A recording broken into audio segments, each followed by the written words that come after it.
எபிசோட்கான மூணாவது ப்ரோமோல விக்கல் விக்ரம் வந்து நக்கல்ஸ் பண்ற மாதிரி உங்களுக்கு தெரியும். ஆனா நக்கல்ஸ் இல்லங்க, சீரியஸ்லி சொல்றேன், விக்ரமோட மாஸ்க் வந்து டோட்டலா சுக்கு சுக்கா நொறுங்கிடுச்சு.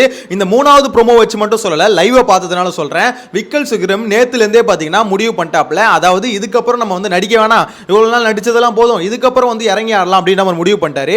இப்ப வர கேள்வி என்னன்னா, இவ்வளோ நாள் அவ்வளோ ஆக்டிங்க போட்டுட்டு இருந்தல, காமெடியனை போய் எனக்கு கத்தலாம் வராதுங்க, நான் ஒரு காமெடியங்க, எனக்குன்னு ஒரு பிராண்ட் இருக்குங்க, எனக்குன்னு ஒரு ஃபேமிலி இருக்குங்க.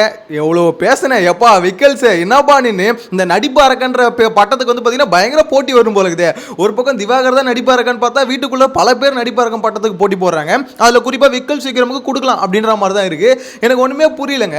எவ்வளோ ஒரு கிட்டத்தட்ட பாத்தீங்கன்னா 5 வாரமா ஒருத்தர் நடிச்சு ஏமாத்திட்டு இருந்தா அப்படின்றது என்னால ஆக்சுவலா நான் நிறைய தடவை சொல்லியிருந்தேன். விக்கல்ஸ் வந்து பாத்தீங்கன்னா அந்த சென்டிமெண்டா பேசுறது இதெல்லாம் பக்கா ஃபேக்கா இருக்குன்னு சொல்லியிருந்தேன். இன்னைக்கான எபிசோட பாருங்க, கிளியரா அது வந்து உடஞ்சிருச்சு அப்படின்ற மாதிரி தான் சொல்லணும்.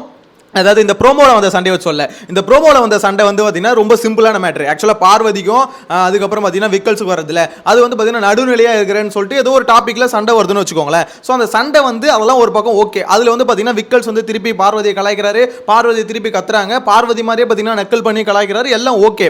பார்வதியை நீங்கள் அப்படி ஹேண்டில் பண்ணுறீங்கன்னா ஓகே, ஹேண்டில் பண்ணுங்க, பிரச்சனை இல்லை. அதாவது பார்வதி மட்டும்தான் அப்படி பண்ணணும்னு வந்து எதுவும் ரூல்ஸ் இல்லைல்ல, ஆப்போசிட்டில் இருக்க யாரும் அப்படி ரியாக்ட் பண்ணலாம், அது பிரச்சனை கிடையாது. ஆனால் எனக்கு என்னன்னா, இன்னைக்கு லைவ்ல நான் பார்த்தேன், அந்த டாஸ்க் ஆரம்பிச்சு சபரி வந்து பாத்தீங்கன்னா பார்வதி வந்து அடிச்சிருவாரு, சபரியோட முட்டி வந்து பார்வதியோட கண்ணில் வந்து பட்டுரும். ஸோ சபரி தான் வந்து அடிச்சிருவார், மீன்ஸ் தெரியாம தான் அது பண்ணி நடந்துருச்சுன்னு வச்சுக்கோங்களேன். டேரக்டா வேணும்னு இந்த மாதிரி பார்வதி அடிக்கணும் அப்படின்ற மாதிரி சபரி அடிக்கல. பட் இருந்தாலும் பாத்தீங்கன்னா அவரோட முட்டி வந்து அவங்க கண்ணில் பட்டு அடிபட்டுருச்சு. அவங்க உள்ள போறாங்க. அப்போ வந்து விக்கல்ஸ் வந்து சொல்றாரு, பிசிக்கல் டாஸ்க்னா அப்படிதான் இருக்கும், ஹர்ட் ஆகுதான் செய்வாங்க, அதெல்லாம் பார்க்க கூடாது, என் பக்கத்துல யாராவது வந்து அப்படியே பிடிச்சி ரெண்டுத்தையும் மண்டையை ஒன்னா உடைச்சிருப்பேன் அப்படின்ற மாதிரிலாம் பேசிட்டு இருக்காரு. நான் கூட இருந்தாலும் சும்மா சொல்றான்னு பார்த்தா சீரியஸா சொல்றாங்க.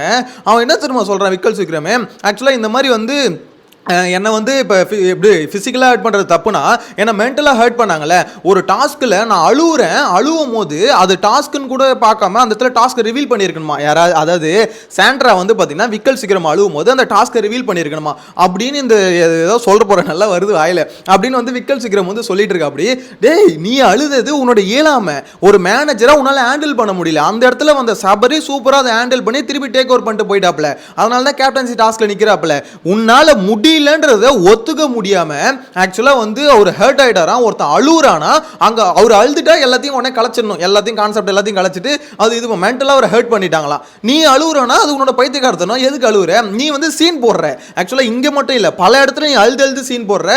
நான் நல்லவன், ஒருத்தன் நல்லவனா இருக்க முடியாது, நீ நல்லவனா, உனக்குள்ள இவ்வளவு காண்டு இருக்குல்ல, இவ்வளவு நாளா அந்த காண்டை ஒழிச்சு வச்சு தானே இருந்த, நீ நல்லவனா அப்படி. ஆக்சுவலா இங்க நல்லவன் கெட்டவன்லாம் சொல்ல வரல, ஆக்சுவலா எல்லாருக்குமே அந்த கேரக்டர் இருக்கும், எல்லாருக்குமே கோவம் வரும். ஆனா இவ்வளவு நாள் அந்த கோவமே வர அது மாதிரி ஒரு மாதிரி நடிப்பு போட்டு இருந்தல, அதுதான் தப்புன்னு சொல்லிட்டு இருந்தோம். இன்னைக்கு வந்து பாத்தீங்கன்னா விக்ரம் வந்து என்ன முடிவு பண்ணிட்டாரா, நம்ம கேம் மத்தவங்க மாதிரி ஆடணும், மத்தவங்க மாதிரி ஆடல விக்ரம், உங்களுக்குள்ள இருக்க ஒரிஜினல் கோவம் இப்பதான் வெளியே வருது, இதை தான் சொல்லிட்டு இருந்தோம். ஒழுங்கா கோவம் வந்தா கோவத்தை காமிங்கடான்னு அவனுக்கு என்ன பண்ணிட்டானுங்க, எல்லாம் நடிப்புன்னு சொல்லிட்டு நடிச்சுக்கிட்டே இருந்தானுங்க.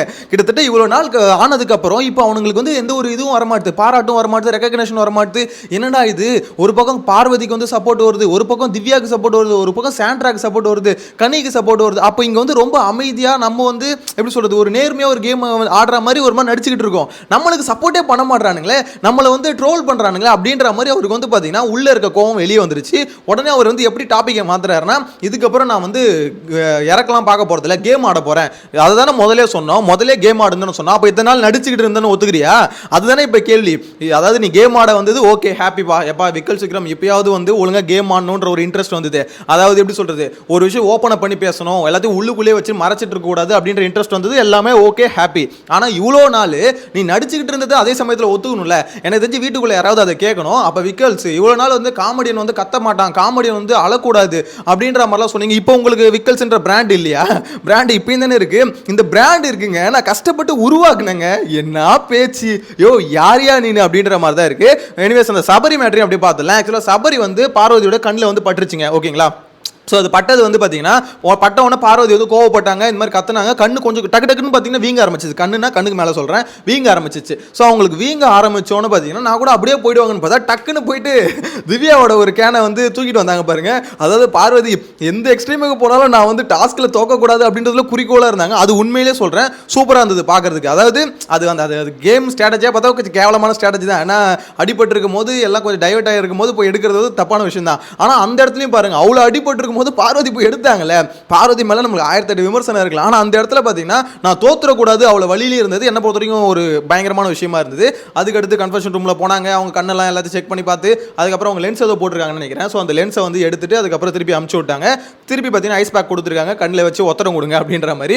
எனக்கு தெரிஞ்சு அது ஒரு நாள் ஆகும்னு நினைக்கிறேன் சரியா வரதுக்கு. ஸோ அதை தான் பார்த்தீங்கன்னா நம்ம அடுத்தடுத்த ப்ரோமோல செகண்ட் ப்ரோமோல நீங்கள் பார்த்தீங்க. ஸோ எனக்கு தெரிஞ்சு இது வந்து பார்த்தீங்கன்னா சபரி வந்து வாண்டடாக பண்ண மாதிரி தெரில. அது வந்து பார்த்தீங்கன்னா ஒரு முட்டி பட்டுருச்சு. அதாவது அவங்க பாட்டில் எடுக்கக்கூடாதுன்னு காலை தூக்குனாப்புல, நான் அது ஸ்லோ மோஷன்லேயே பார்த்தேன். பாட்டில் எடுக்கக்கூடாதுன்னு பார்த்தீங்கன்னா பார்வதி வந்து பாட்டில் எடுக்க வருவாங்க, எடுக்கக்கூடாதுன்னு காலை தூக்குவார். தூக்கணும்னு பார்த்தீங்கன்னா முட்டி வந்து அவங்க கண்ணில் வந்து பட்டுரும். இதான் நடந்தது. நல்ல வேலை வேற அதாவது எப்படி சொல்கிறது, இங்கே பட்டது கொஞ்சம் கீழே இறக்கி கண்ணிலே டேரெக்டாக பட்டிருந்தா எப்படி என்ன ஒரு சுச்சுவேஷன் வந்திருக்குன்னு மட்டும் யோசிச்சு பாருங்க. உண்மையிலே ரொம்ப ரிஸ்க்காக போய் முடிஞ்சிருக்கும். டப்புன்னு வீங்கிருச்சுங்க, சர்ன்னு வீங்கிச்சு அப்படின்ற மாதிரி தான் சொல்லணும். ஸோ இந்த இடத்துல பார்த்தீங்கன்னா பார்வதி அதுக்கப்புறம் கேம் ஆட வந்துட்டாங்க. திருப்பி கேம் வந்து ரீஸ்டார்ட் பண்ணியிருக்காங்க. இப்போ லைவ்ல போயிட்டு இருக்கும் பார்த்துருப்பீங்க. ஸோ அதில் வின்னர் யாருன்னு நம்ம ஆல்ரெடி தெரியும், கேப்டன் யாருன்னு தெரியும்னு வச்சுக்கோங்களேன். இப்போ அதெல்லாம் மேட்டர் கிடையாது. இந்த டாஸ்க் மூலியமா சில பேர் வந்து எக்ஸ்போஸ் ஆகிறாங்க. அதில் குறிப்பாக யாருன்னு பார்த்தீங்கன்னா விக்கல் சீக்கிரம். அதே மாதிரி சபரியும் டிசைட் பண்ணிட்டுக்கிறாரு, நான் ஃபோர்ஸ்ஃபுல்லாக தான் ஆடுவேன். அவர் சொல்லி தான் ஆடுறாரு, ஃபோர்ஸ்ஃபுல்லாக தான் ஆடுவேன், நான் இங்க வந்து விட்டு கொடுக்க வரல. அது வந்து என்ன பொறுத்த வரைக்கும் ஓகே தான். ஏன்னா அந்த இடத்துல பார்த்தீங்கன்னா பாய்ஸ்க்கு கேர்ள்ஸ்க்கு ஒரு ஃபிசிக்கல் டாஸ்க் வைக்கிறாங்க அப்படின்னாலே அது எல்லாத்துக்கும் ஓகேன்ற மாதிரி தான் அவங்க வைக்கிறாங்க. ஸோ ஃபோர்ஸ்ஃபுல்லாக ஆடுங்க, ஆனால் எந்த அளவுக்கு அதில் கேர்ஃபுல்லாக இருக்கும் அப்படின்றது முக்கியம். எனக்கு தெரிஞ்சு பார்த்தீங்கன்னா விக்கல் சீக்கிரம் அந்த அமித் அதாவது ரெண்டு நல்லவனுங்க தானுங்களே, அமித் விக்கல் சீக்கிரம், இவனுக்கு ரெண்டு பேர் சொல்றது விக்கல் சீக்கிரம் வந்து ரெண்டு பேரையும் மண்டையை பிடிச்சி டம்முன்னு இடிச்சிருவாராம். அமித் வந்து சொல்றாரு கையை சுத்திக்கிட்டே இருப்பாராம், வந்து பட்டா அது எனக்கு எதுவும் தெரியாது, மேன் ஹேண்ட்லிங் நான் பண்ணுவேன் அப்படின்ற மாதிரி விக்கல்ஸும் அமித்தும் சொல்றாங்க. அப்போ உங்களுக்குலாம் அதான் சொல்றதுல, உங்களை கொஞ்சம் நோண்டி விட்டு உங்ககிட்ட ஒரு டாஸ்க்கை கொடுத்து அடிச்சுக்க சொன்னா நீங்களாம் என்ன பண்ணுவீங்கன்னு இப்போ நல்லா தெரியுதுடா. எப்பா விக்கல்ஸே அமித், அதாவது எல்லாருக்குள்ளேயும் ஒரு கோவம் இருக்குங்க. நான் அதை தான் ஸ்டார்டிங்லேருந்து சொல்லிட்டு இருக்கேன். அமித்துக்குள்ளேயும் ஒரு இது இருக்கும், விக்கல்ஸுக்குள்ளேயும் ஒரு இது இருக்கும். இவ்வளோ நாளாக அதை மறைச்சி அப்படியே பூசி மொழிகி அப்போ இவ்வளோ நாளாக மக்களை ஏமாத்திட்டு இருந்தீங்களே, அதுக்கு காண்டு வருமா? இப்போ நிறைய பேர் கேட்கலாம், என்ன ப்ரோ இப்போயாவது கேம் ஆடுறாருல அவர் அப்ரிஷியேட் பண்ணலாம்ல அப்படின்னு கேட்டிங்கன்னா, அப்போ இவ்வளோ நாளாக ஊரே ஏமாத்திட்டு இருந்தே அதுக்கு என்ன பண்ணுறது அப்படின்ற கேள்வி தான் வருது. எவ்வளோ என்ன பில்டப் பண்ணுறீங்க எப்பா. எனக்கு அந்த காமெடின்ற ஒரு போர்வையில் ஒழிச்சுக்கிட்டு நான் காமெடியன்னா அவன் மனுஷன் இல்லையா? எனக்கு நீ காமெடி பண்ணு, எனக்கு தெரிஞ்சு இது வீட்டுக்குள்ளே விக்கல் சீக்கிரம் பண்ண காமெடி ஹிட் ஆச்சுன்னா நல்லா சொல்ல முடியாது. திவாகர் கானா வினோத்து காமெடி தான் இது வரைக்கும் இந்த சீசனில் ஒர்க் அவுட் ஆயிருக்கு. இதில் வேறு காமெடியன் சொல்லி சுத்துறாரு. சரி ஏதோ ஒன்று காமெடியன், ஏதோ மனித பெரியவே இல்லாத மாதிரி காமெடியன் வந்து கத்த மாட்டாங்க, எனக்கு கத்த வராதுங்க. இப்போ எப்படி கத்துற, இப்போ எப்படி நக்கல் பண்ணுற, இப்போ எப்படி ட்ரிகர் பண்ணுற, இதெல்லாம் இப்போ எப்படி பண்ண முடியுது? ஸோ எல்லாம் வரும். ஆனால் அதுக்கு முதல்ல பார்த்தீங்கன்னா உனக்கு கோவம் வரணும். அந்த கோவத்தை இவ்வளோ நாள் கண்ட்ரோல் பண்ணி வச்சுட்டு இருந்துட்டு ஒரு மாதிரி பூசி முழுங்கி அப்படியே தள்ளிக்கிட்டு ஓடிக்கிட்டு வந்துட்டீங்க. எனக்கு தெரிஞ்சு இதை நீங்கள் பண்ணணும். இதுக்கப்புறம் இந்த வீக்கெண்ட் வந்து விக்கல் சீக்கிரம் ஆடுற ஆட்டத்தை போட்டு விஜய் சேதுபதி ரோஸ் பண்ணணும் அப்படின்றது தான் என்னை பொறுத்தவரைக்கும் தோணுது. ஏன்னா ஒரு விக்கல் சீக்கிரம் இப்போ வந்து பயங்கரமான கெட்ட கேம் ஆட்டார், அதாவது எப்படி சொல்கிறது, ஒரு தப்பான விஷயத்தை வந்து பண்ணிட்டாரு, அதனால விஜய் சேதுபதி ரோஸ் பண்ணுவார் அப்படின்னு சொல்ல வரல.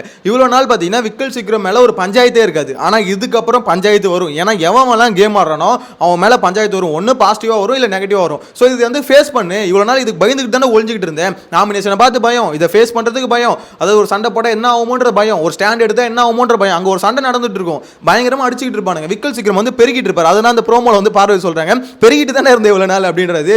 அதுக்கு வந்து இவர் ரியாக்ஷன் ஐயோ விக்கல் சீக்கிரமே என்னப்பா நக்கல்ஸ் பயங்கரமாக இருக்குது அப்படின்ற மாதிரி தான் இருந்தது.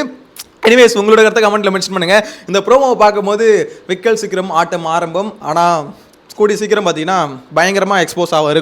அவருக்குள்ளே இருக்க கோவம் வந்து ரொம்ப ஏறிடுச்சு. சாண்ட்ரா பண்ண விஷயத்தில் வந்து பார்த்தீங்கன்னா ரொம்ப ஏறிடுச்சு. ஆனால் அது பேசிக்கான ஒரு இது புரியல. அவங்க பண்ணது சீக்ரெட் டாஸ்க்குன்றதுனால பண்ணாங்க. அது வந்து அவங்களுக்கு பாசிட்டிவாக முடிஞ்சிருச்சு. டாஸ்க் இல்லாமல் இந்த மாதிரி நீங்கள் வந்து ஒரு விஷயம் பண்ணுறீங்கன்னா பார்வதிக்கு எப்படி ஒரு நெகட்டிவிட்டி வந்ததோ அதே மாதிரி விக்கல்ஸுக்கும் நெகட்டிவிட்டி தான் வரும் அப்படின்றத என்ன பொறுத்த வரைக்கும் தோணுது. ஸோ உங்களோட கருத்தை கமெண்ட்ல மென்ஷன் பண்ணுங்க. நெக்ஸ்ட் வீடியோல மீட் பண்ணலாம். Bye by.